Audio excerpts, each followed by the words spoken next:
Good morning. I'm Libby Tisdale, and I'm your worship associate. And this is the first time I have done this since my cancer diagnosis last August. So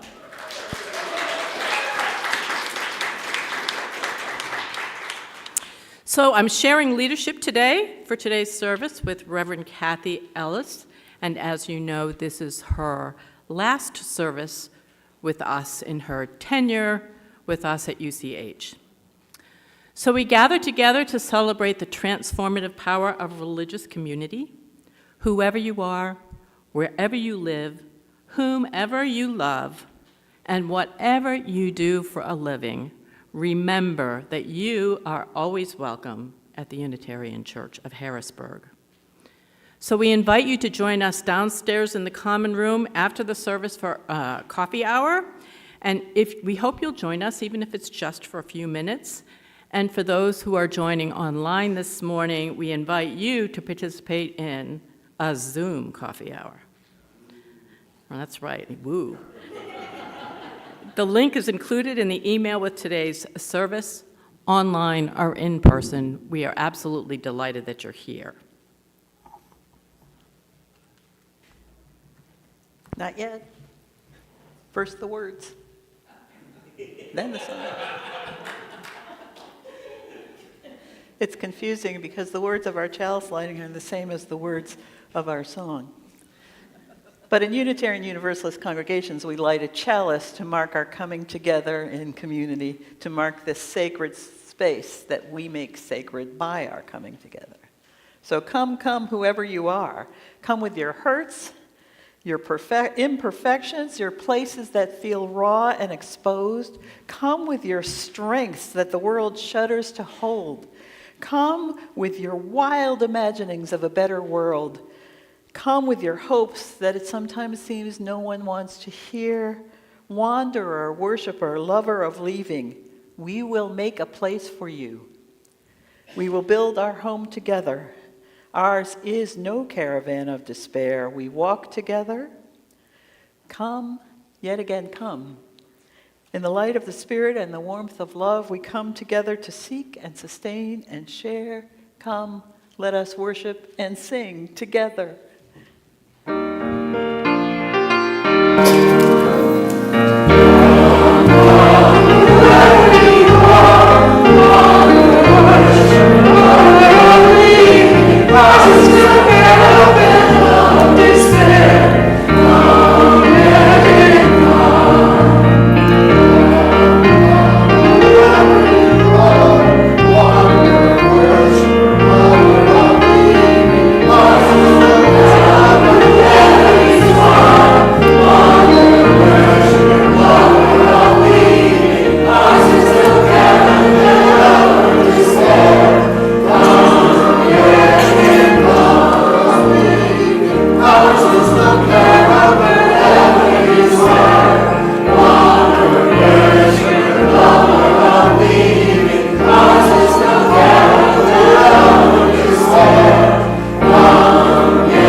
Corey chose this children's story this morning. I don't see any children, but we're going to have the story anyhow.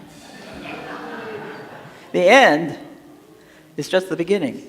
The end. That's right, you heard it correctly. You've reached the end and the beginning. But wait, how can a book possibly start with the end? That's ridiculous. Well, prepare to have your mind blown because The end isn't really the end. It's just the beginning of something else. Like the beautiful sunset sure seems like the end of day. Not so fast. You see, when the sun goes down, it's actually just the beginning of night. When all the snow melts at the end of winter, that just means it's the beginning of spring. If you try to go to the ends of Earth, what happens? You actually just keep going back to the beginning because the Earth is one big circle. If you blast off in a rocket ship, you'll reach the end of sky, otherwise known as the beginning of outer space.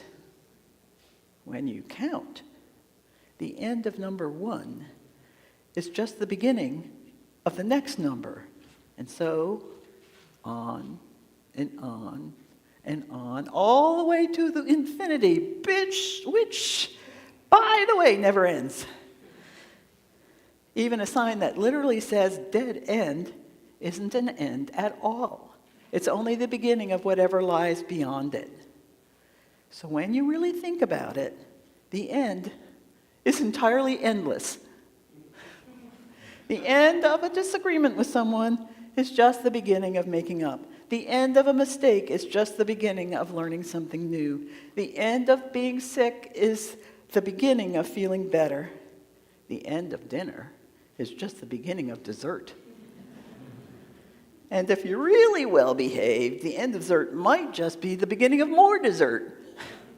So tonight, when you turn off the lights and go to bed, don't think of it as the end of anything. Just thinking of it as the beginning of a new tomorrow, full of possibilities. The beginning. What?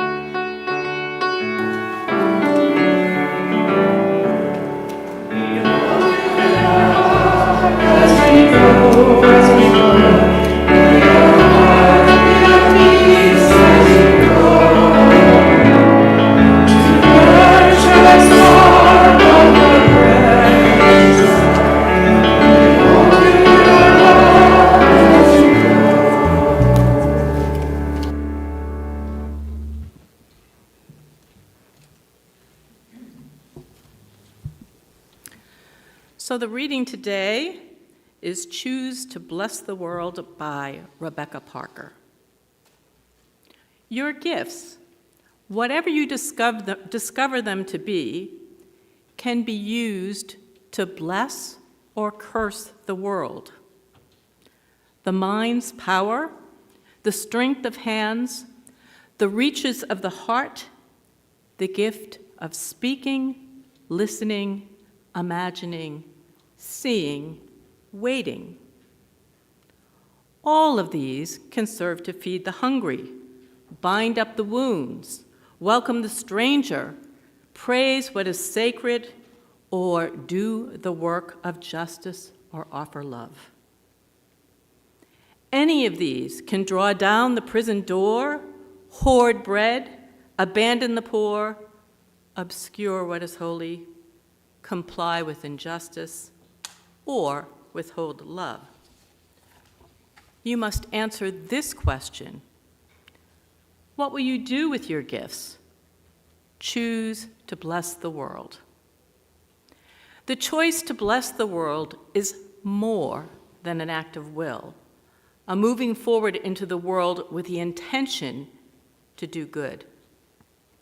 It's an act of recognition, a confession of surprise, a grateful acknowledgement that in the midst of a broken world, unspeakable beauty and grace and mystery abide. There is an embrace of kindness that encompasses all of life, even yours. And while there is injustice, anesthetization, or evil, there moves a holy disturbance, a benevolent rage, a revolutionary love, protesting, urging, insisting that which is sacred will not be defiled. Those who bless the world live their life as a gesture of thanks for this beauty and for this rage.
I invite you to join in a meditative experience of finding your center. I know not everyone does the still meditation, but still you can breathe. Breathe. Breathe deeply. Breathe deeply and fully. Breathe in, taking air into your body to nourish you. Breathe out, letting go of what your body no longer needs. Just breathe. Consciously center your attention on your own body and breath. If you notice distractions from inside or outside, just let them be. Imagine or sense within you your own center. Your own center nourished and protected by your breath. When you are feeling centered in yourself, breathing, centered, let your focus shift to also take in those around you. Sense in your imagination a connection from your center to the center of one of those others around you. Imagine an invisible thread, one between you and another person, and then another thread to another person. Thread after thread after thread, each between your center and the center of another. And as your mind takes in all these threads, sense or imagine also the threads that start from each of these others and connect to another, weaving an invisible set of connection. We are connected. Center to center, true and best self to true and best self. Breathe in a sense of the connection from others to the preciousness in you. Breathe out a sense of your connecting to these precious others. Breathe in connection to your center. Breathe out connection from your center. Breathe, center, connect. Feel the power that flows from your center through those threads, through those centers, and back to your center. Breathing, being centered, being your best you in this present moment. Then imagine a thread from this present you to the future. What from this experience do you want to carry with you into that future? What is a choice do you want to make about how you want to be in that future, connecting to your center and connecting to that invisible net of threads, center to center? Take a bit to imagine yourself in that future, being centered in yourself and connected to your community.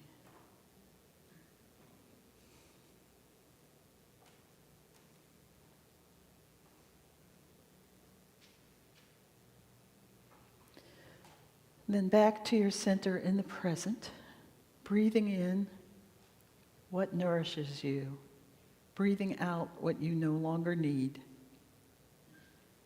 Take a few more breaths. Come back to conscious presence in this moment, in this room, and with these others who are here. And I invite you, before we move on, to jot down a couple of words about whatever you're aware of in this moment or whatever you're feeling in this moment. Jot it down or make sure to store it in your consciousness.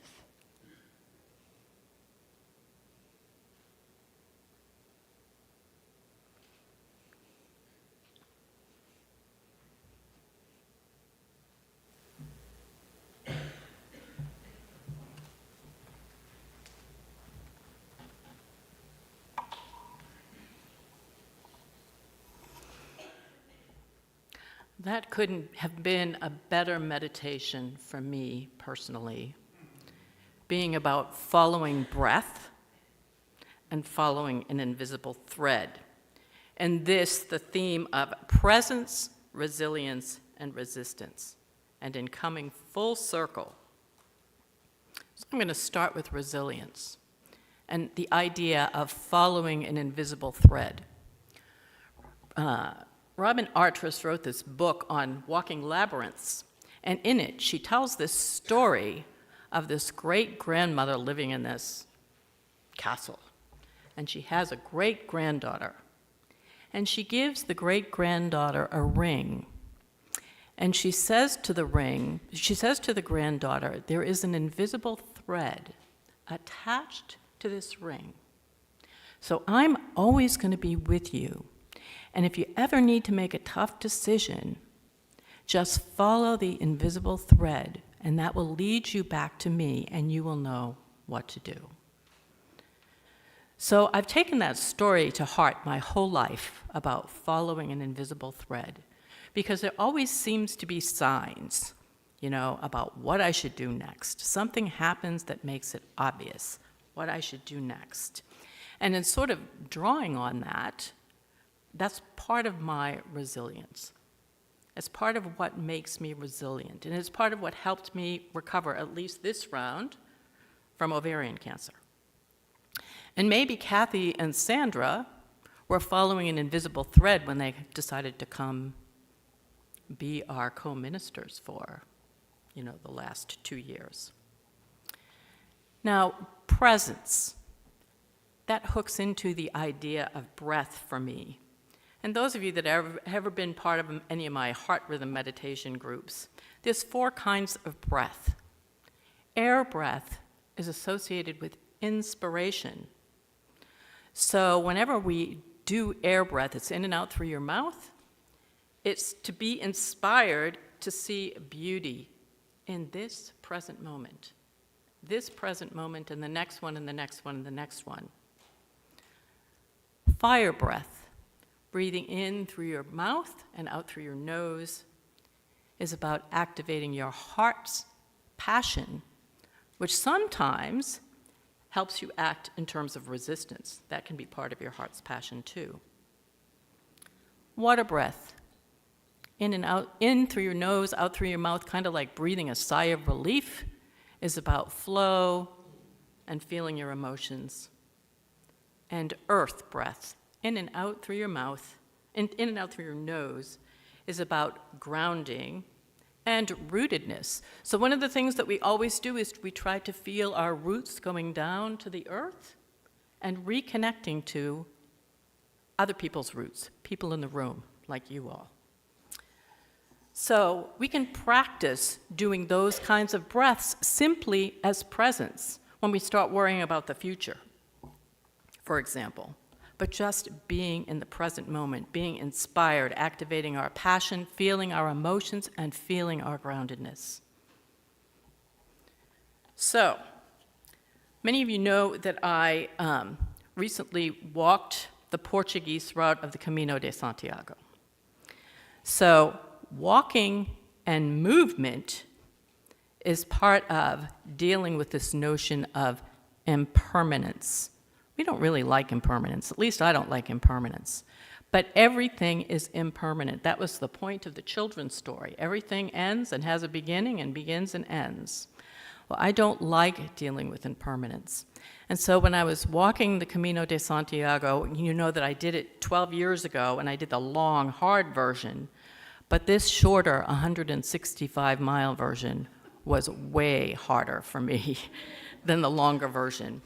And so part of the reason I wanted to do a pilgrimage was kind of in the aftermath of cancer, and saying, I'm resilient, I can do this. But also the notion of doing pilgrimage is about trying to focus on seeing beauty in the present moment and actually doing those breaths that I talked about before. One of the things I learned on this Camino that I kind of knew anyway, but I focused on something different this time, is the power of some sacred phrases that have been sacred to me either my whole life or more recently. And some of these can be pick up your mat and walk. This really isn't that bad. I mean, the terrain is pretty easy, even though it was hard for me. But there was one in particular, one of the things I discovered, there's a Sufi phrase that says, Kanun Jamil Wal Ikram, which is about walking in feminine beauty and splendor. And one of the things that I discovered is when I'm tired, I look down. Even when I don't need to look down, I don't need to look at where I'm going if I'm walking on a boardwalk, right? So pick up your head and look around, and that will make it a whole lot easier, even though it was still really hard. So the other thing, when you do a pilgrimage, you sometimes run into things that you don't really want to deal with. And so I did this pilgrimage with my brother and his children, and they have been the rock for me. In the midst of crazy family, they're my sanity rock. Well, I found out that my brother's relationship with his wife was undergoing impermanence. That was, I think, harder for me than for him. And I didn't like it. But the Camino has a way of bringing some of those things up. So presence, resilience, resistance helps us deal with impermanence. So now we're coming full circle. I've learned to deal with that impermanence of the sane part of my family, embracing the beauty of breath. I just want to point out celebrating community, because it is this community that helped get me through my cancer. It was your visits, your phone calls, your meditations, everything else. I mean, you weren't the only ones, but you were extremely important. So celebrating Kathy and the power of community, and doing some resistance when we need to. That's what makes us resilient. So follow that invisible thread and look for the signs, and pay attention to your breath.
So I called this a homily because a homily is a little shorter than a sermon. But that, in fact, was before the events of this past week. So I'm afraid you have a sermon.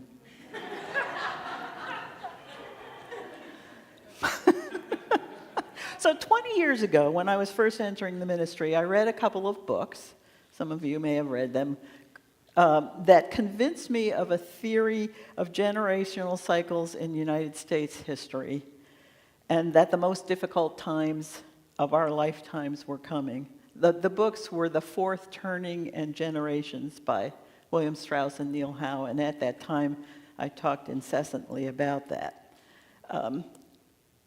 And several times I preached about that and how to prepare, how to cope. Preparing and coping were and are about being a person of integrity and being part of a strong, healthy community. Spiritual practice and an awareness of presence and awareness that there's more than the individual self are also important. So, guess what? You probably know this. The chaotic and stressful times are here. Yes. We are in the winter of the cycle. Every day, and sometimes more than once a day, we hear bad news, anxiety-provoking news, fear-filling news. We talk about our fears at almost every gathering, even though we don't want to. Somehow, certain things seem to still come up.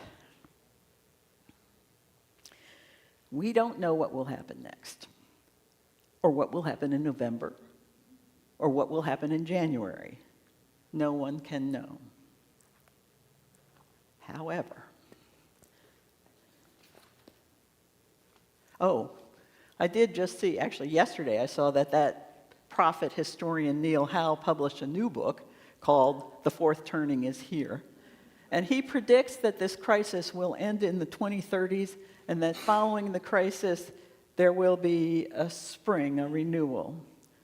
But I have to say that Steve Bannon was also highly influenced by this writing. And for Steve Bannon, it's about his destroying everything in order to bring about the new. And the new that he wants to bring about is that described in Project 2025 and by the white Christian nationalists. Whenever this crisis period ends, it could bring about a strengthening of our values, the arc bending more towards justice. It could. It could also bring us to something else, the things that we fear. We don't know. But what I want to say this morning is that no matter what happens in the country, in the world, we have tools for resilience. We can live with the impermanence, as Libby says. We can live in the present and the presence. We can stay true to our values, true to keeping love at the center. We can still, every day, choose to bless the world. Following the assassination attempt, the UUA sent out an encouraging announcement that I'm going to quote. And they say, as we prepare to meet the moment, we must return to our spiritual grounding and faithful practice. Take a breath. Reflect together. Wait for emerging truth. Anchor yourself in communities and relationships that foster resilience, liberation, and strategy. Cultivate nuance and seek out deep wisdom and spiritual grounding. Our UU tradition is rooted in the values of human dignity, justice, compassion, and democratic principles. We will remain vigilant in our communities, in our commitment to protecting democracy and the integrity of its principles and the rights of its people. Let's keep love together at the center. We are in this together. So we not only have the UCH community, we are also part of that wider Unitarian Universalist community and the wider community of those who share our values. And those people are actually many. So another thing, that sort of the end of the beginning thing, it's all happened before. Not exactly in the same way, but it's all happened before. So a couple of weeks ago, I mentioned in a sermon that I had sometimes bought books for a sermon the day before a sermon, thanks to the evils of Kindle. This time I bought two books, but 2 weeks before the sermon. And books that show that it's happened before and been resisted. One is Ancient Echoes, Refusing the Fear-Filled, Greed-Driven Toxicity of the Far Right, by UCC theologian and biblical scholar Walter Brueggemann. And the second is a book that Brueggemann referenced, as he sort of responds to in his book, and that was Kurt Andersen's Evil Geniuses, The Unmaking of America, A Recent History. Now, before I say anything more about what I got from this reading, I want to say something about religion and religious texts.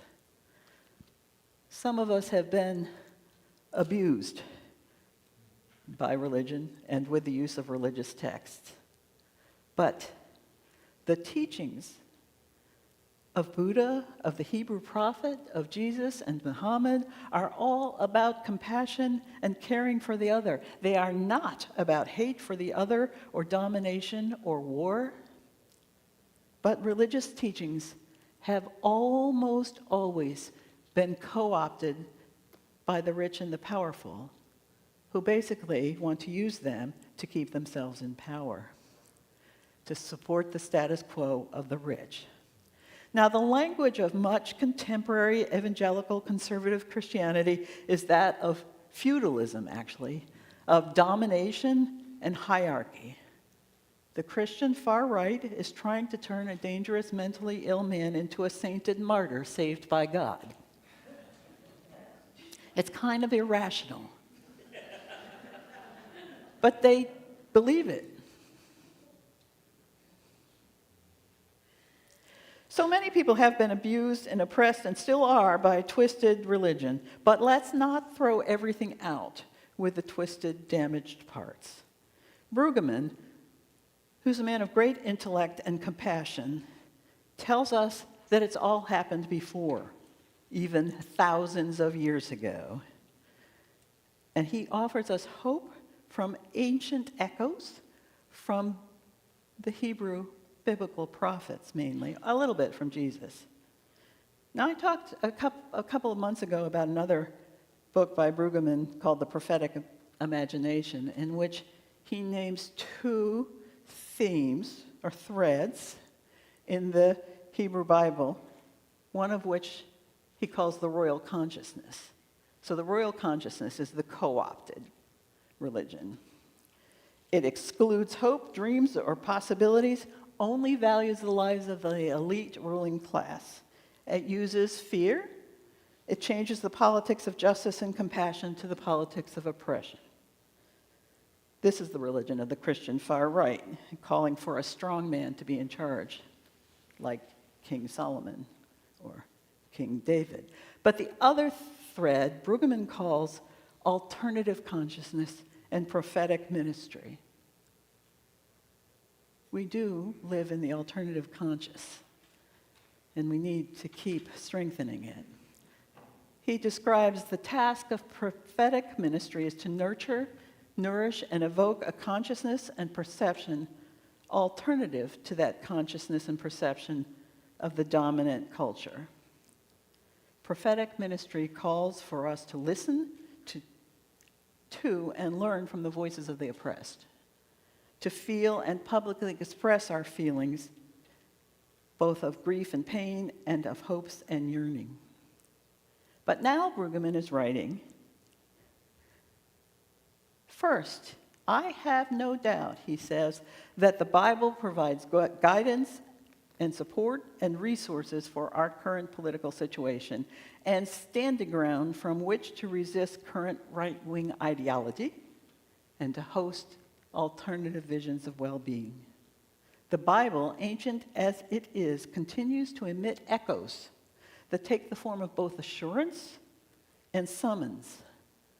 The assurance from biblical faith is that there is a coherent governance of creation that is bent toward well-being, shaped as restorative justice, and enacted with generous compassion. The summons is that we are the human agents recruited into that work of well-being in the shape of social practices, policies, and institutions toward justice, and into the daily practice of compassion. Now, in this book, in which he uses the Bible to form coherent arguments against the right, he's responding to specific things in Kurt Anderson's Evil Geniuses. Anderson's book traces the intentional takeover of much of American culture and government by the far right. And Anderson listed 8 elements, I think you'll recognize these, of the playbook of the right wing that have evoked and guided their action. 1, and we know this from Ronald Reagan, government is bad. 2, a belief in a perfect mythical yesteryear, which may be the 1950s or the 1890s, but 3, establishing experts are wrong, science is suspect. You shouldn't believe people who actually have studied and know what they're talking about. 4, Kellyanne Conway, we are entitled to our own facts, alternative facts. 5, short-term profits are everything. Doesn't matter if you're destroying the earth if you're making money. 6, liberty equals selfishness. I can do whatever I want. 7, inequality is not so bad, especially if I'm the one who has the money. And 8, universal health care is tyranny. So Anderson showed how these beliefs led to a poor response from the former administration to the COVID pandemic and to too many deaths. These right-wing beliefs, corporate executives, and politicians have given us a country with greater inequality, much worse and also more expensive health care, more expensive education than any other Western developed country. Anderson wrote, "We have now arrived at a scarier place, an inflection point. But it's not exactly unprecedented." He too says, "We have been here before." And he argues for a political solution, which we can agree with. But that doesn't help us to know what to do in our daily lives and doesn't help us with our fear and anxiety. So Brueggemann gave, I need to get some water. Brueggemann gave examples to refute all 8 of those right-wing beliefs. And again, he shows that it's all happened before. And his call is for churches, synagogues, temples, fellowships, all of us, to provide the grounding for the alternative witness and alternative practice. And again, for the compassion for social justice. He says, in our current circumstance of rising fascism and the jeopardy of our democratic institutions, it's time for the church to be awakened for its articulation and practice of the alternative. And I think that alternative is shown by our new UU Article 2, which is an expression of our values, with love at the center, the values of justice, interdependence, equity, transformation, pluralism, and generosity. So all of this is to name the context that we are living in. And I want to talk now about our tools. It has all happened before. And we have the tools for resilience and resistance. The last place where we can see it in history clearly is in Germany in the 30s and 40s. Kara told me this morning she was reading a book that was a biography of Dietrich Bonhoeffer, who was a pastor and theologian in Germany, deeply invested in following the Word of God, who then, towards the end of his life, worked to try to bring about the assassination of Adolf Hitler. It's all happened before. We can stay true to our values, true to keeping love at the center. Spiritually vital communities, welcoming communities, help people heal from trauma and violence. Spiritually vital communities help us to be resilient. You at UCH are sustaining a strong and healthy community, a welcoming community. And I saw that we had several visitors to welcome this morning. I believe we are called into community to fully live as the embodied, we live in bodies, relational and meaning-making beings that we are. And we're not called just for ourselves. We are called to love. We are called to be ourselves, to be able to find that center, that preciousness, so that we can be effective in our work to serve and transform the world, to serve in whatever ways work for you. I believe we need that connection and trust in our communities. We need to tell our stories and know they've been heard. We need a safe place and deep listenings for all our feelings. We need a place to be affirmed in our creative expressions because feelings aren't always well expressed in words. We need to be recognized for who we are, with the thoughts and feelings we actually experience, not what we are told to be. But it's not only community that we need. We need awareness of presence. We need spiritual practices, whatever they are for you. Here at UCH, there are several different meditation groups and a yoga group. I know some people journal, some people have prayer practices, some people have reading practices. Whatever it is for you, and if you haven't found one, I suggest you try some things out.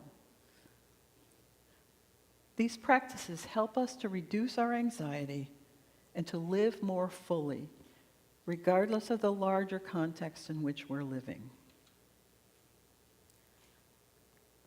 A colleague, Reverend Abi Janamachi, said, "The sacred is available to us wherever we look or are willing to find it. If we remain open and expectant, watching out of the corners of our eyes, keeping our ears cocked, putting away all preconceived ideas, our lives will emanate the sacred."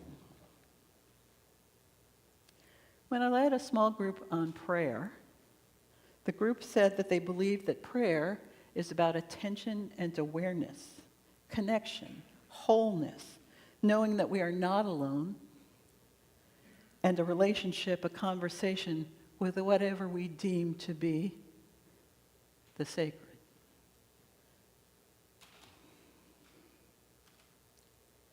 My own feeling, when I still take the time to meditate and get into spiritual practice, my own feeling when I feel a truly prayerful consciousness is one of feeling connected, feeling held in love, and having a consciousness that feels different than ordinary working thought.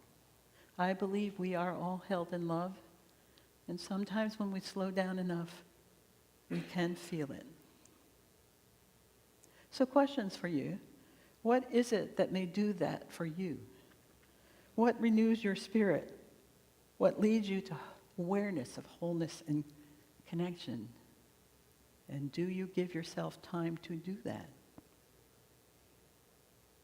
Rebecca Parker and her co-author, Rita Nakashimi Brock, wrote, "Nothing can separate us from the love of God." You can use your own language here. but they said the love of God. Love encompasses life. Presence blesses those who await in it. In sensing presence, we embrace a passion for life. Love is a seal upon the heart, a hunger to create, to honor life, to protect it and see it flourish. Let us give each other the gift of another small, shared silence of presence together. We can do this by simply noticing and watching our breath.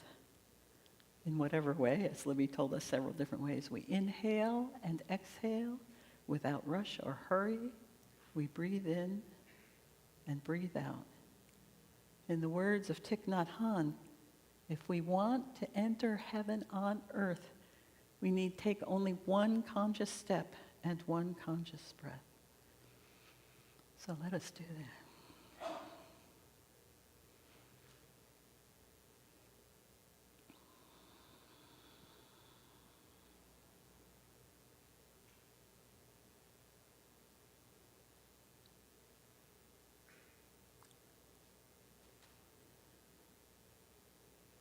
Wherever it is that we are, whatever it is that we are doing, however it is that we are feeling, let's remember the peace and presence that I hope you are now experiencing. And recall that these feelings are as close as our own breath. We can put our hearts in a holy place. Amen, Ashe, blessed be.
And one of the ways that you create and sustain community is the sharing of joys and sorrows.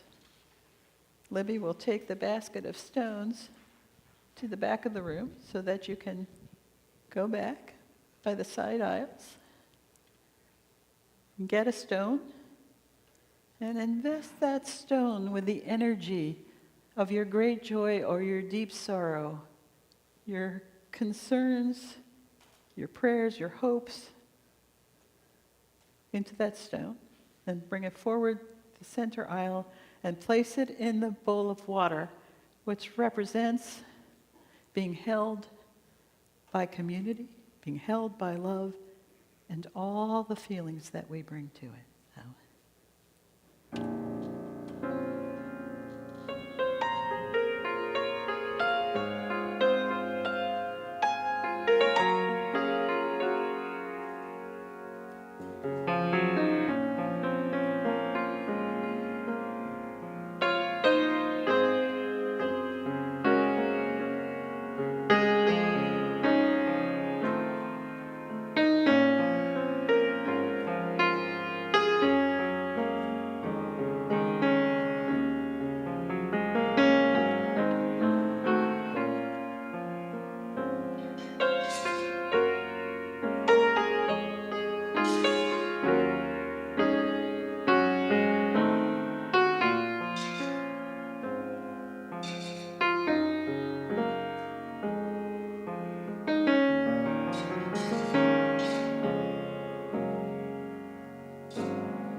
A final stone for all that's on our hearts and mind. And apparently, I'm on some of your hearts and minds. Joe Hefner, who's on Zoom at his cabin, said, "You were my thread. Thank you, and Reverend Sandra, for being all of our threads. You rock."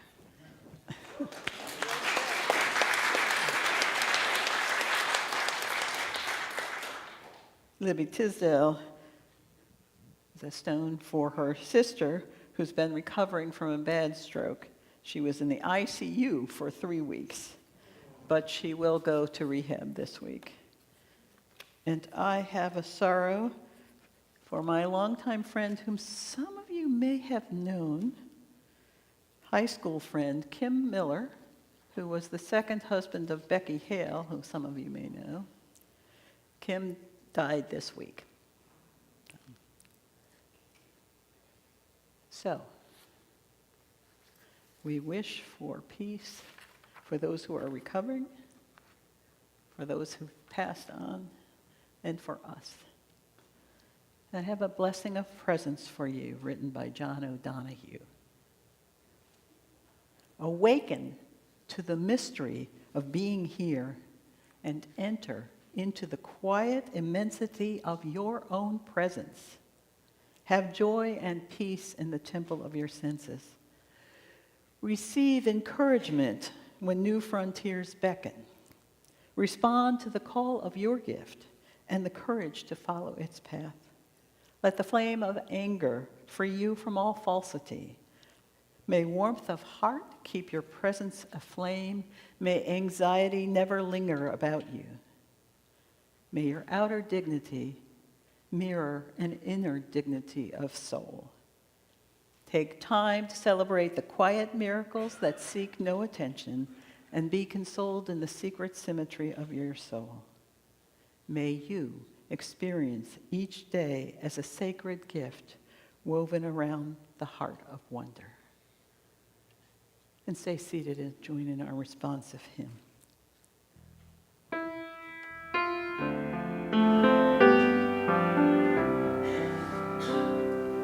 Spirit of life, come unto me. Sing in my heart.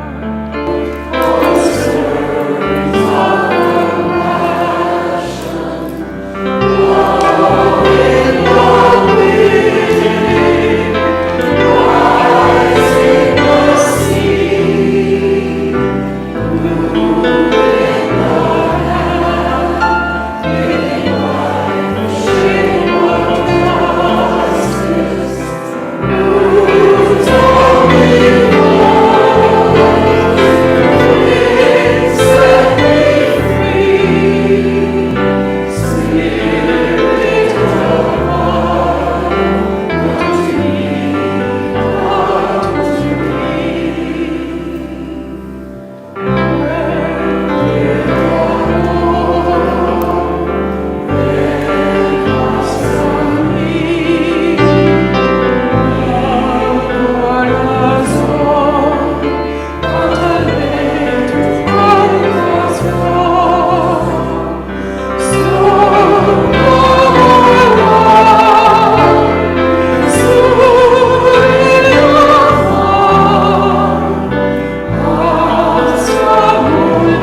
The Unitarian Church of Harrisburg, as always, is a freely gathered church of free people. The church is created and sustained and supported by all of us. Each month, we share half of our Sunday plate with a local nonprofit organization. For the month of July, we are sharing it with the Beacon Clinic. And the Beacon Clinic works collaboratively with public and private partners in the greater Harrisburg area to facilitate the development and provision of primary health care services which promote the wellness and wholeness of our uninsured neighbors. So if you wish to contribute online, visit uchbg.org, visit that page for options. Your financial support and your commitment do matter, so please consider giving what you are able.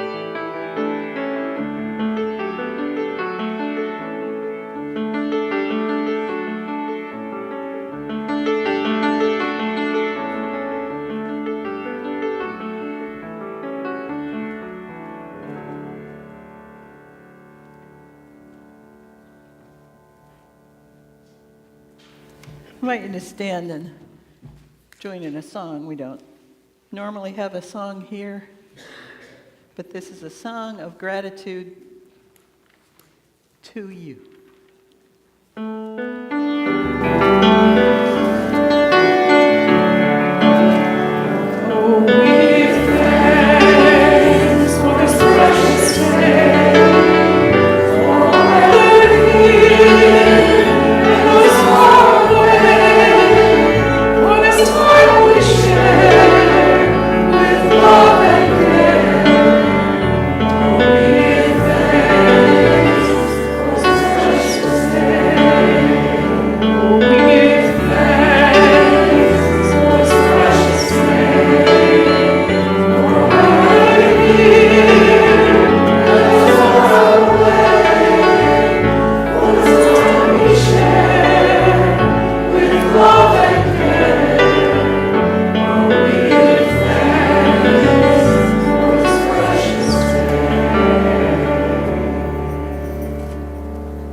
Okay, Kathy.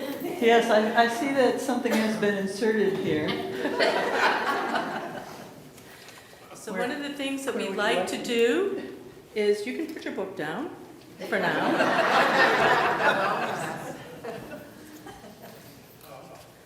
And we'd like to bless you on your way.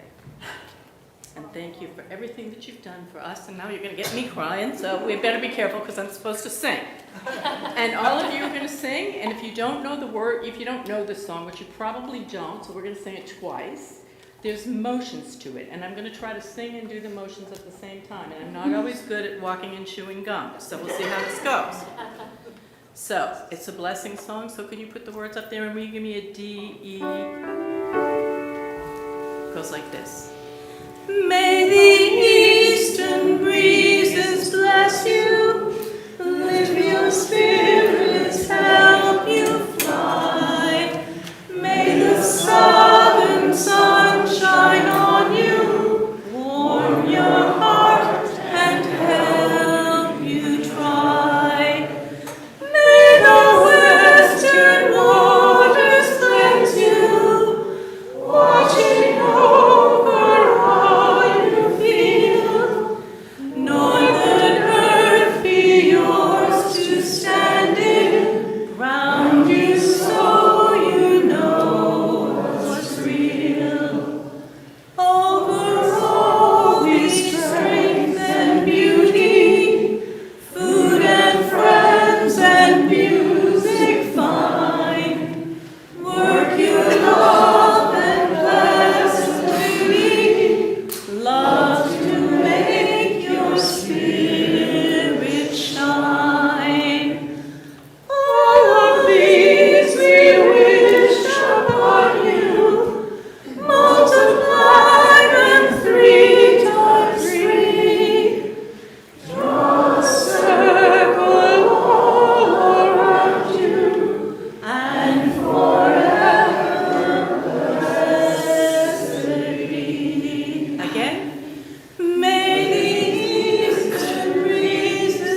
started out in this church.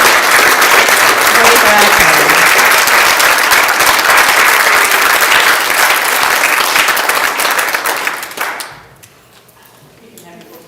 Okay, it seems a little anticlimactic at this point, but I do have extinguishing chalice words.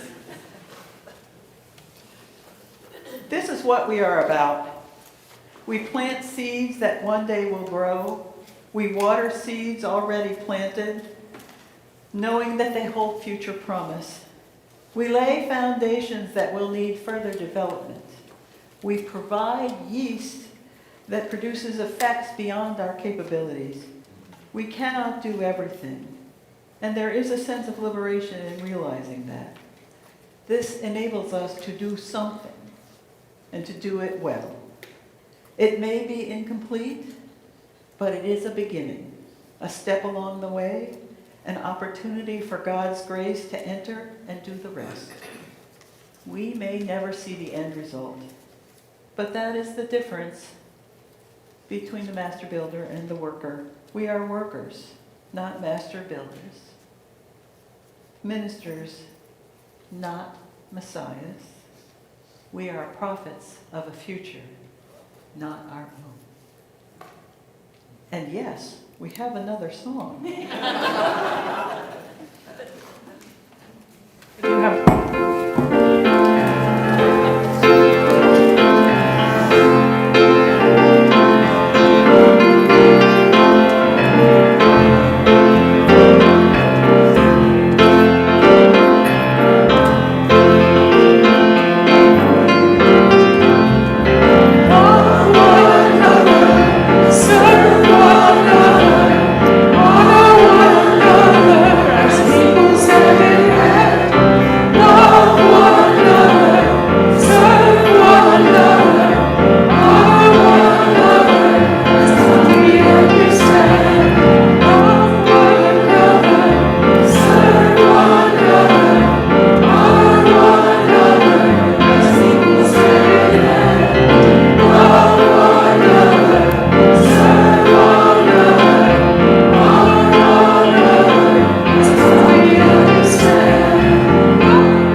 Go in peace.